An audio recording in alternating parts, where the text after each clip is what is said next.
Friends, welcome to my channel. ఈరోజు కొత్త concept వచ్చేసి మ్యాథమెటిక్స్ సబ్జెక్ట్. సో మ్యాథమెటిక్స్లో ట్రయాంగిల్స్ ఉంటాయి. ట్రయాంగిల్స్ ఫార్ములాస్ మనం చూద్దాం. ట్రయాంగిల్స్ ఫార్ములాస్ అంటే కొన్ని షేప్స్ ఉంటాయి అన్నమాట. స్క్వేర్, రెక్టాంగిల్, దాన్ని మనం క్యూబాయిడ్లో కన్వర్ట్ చేసుకుందాం. సో ఫస్ట్ క్యూబ్ వచ్చేసి ఇలా ఉంటుంది. దాని సైడ్ని మనం ఏ అంటాము. we call it as A, side as A. So దానికి it has 6 sides. దానికి టోటల్ 6 sides ఉంటాయి కాబట్టి మనం టోటల్ సర్ఫేస్ ఏరియా ఏంటి, total surface area is equals to 6a². దాని కర్వ్ చేసి క్యూబ్ని కర్వ్ సర్ఫేస్లో కౌంట్ చేస్తే దానికి 4 sides వస్తుంది. సో మనం 4a² అంటాం.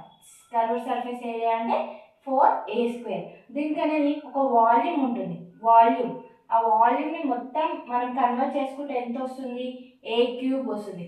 సో 3 sides మనం 6 sidesని సర్ఫేస్ ఏరియా అంటాము, 6 sidesని. అదే క్యూబ్లో మనం కన్వర్ట్ చేసుకుంటే a³ వస్తుంది. So total surface area is equals to 6a², CSA is equals to 4a², volume is equals to a³. Next cuboid యొక్క సైడ్స్ ఏంటి, బేస్ వచ్చేసి లెంత్, హైట్, నెక్స్ట్ సైడ్ వచ్చేసి breadth. So total surface of area.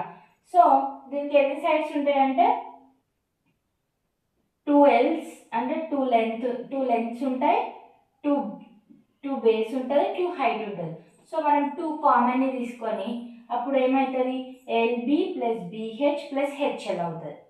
So దీన్ని total surface area అంటాం. Curved surface area అంటే ఒకటే ఉంటుంది అనమాట, లెంత్, బ్రెడ్త్, హైట్. దాన్ని ట్వైస్ చేస్తే 2 × L + B × H, 2 of L + B × H. దీని యొక్క క్యూబాయిడ్ ఏంటి, లెంత్ × బ్రెడ్త్ × హైట్,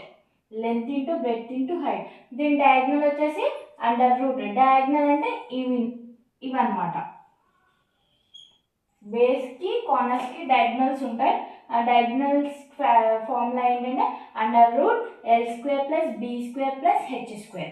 దీని యొక్క ఫార్ములా. కోన్ వచ్చేసి కోన్ షేప్లో ఉంటుంది. బేస్ వచ్చేసి దీన్ని మనం రేడియస్ అంటాం, హెచ్ వచ్చేసి హైట్. సో దీని టోటల్ సర్ఫేస్ ఏరియా ఏంటి, 2πr² of r + L. Curved surface area πrL. L ఎలా అంటే లెంత్, బేస్ అన్నమాట, లెంత్. సో దాన్ని మనం ఎలా కన్సిడర్ చేసాం, Lని r² + h²ని చేస్తే మనకి L వస్తుంది. సో దీని వాల్యూమ్ వచ్చేసి 1/2πr² H.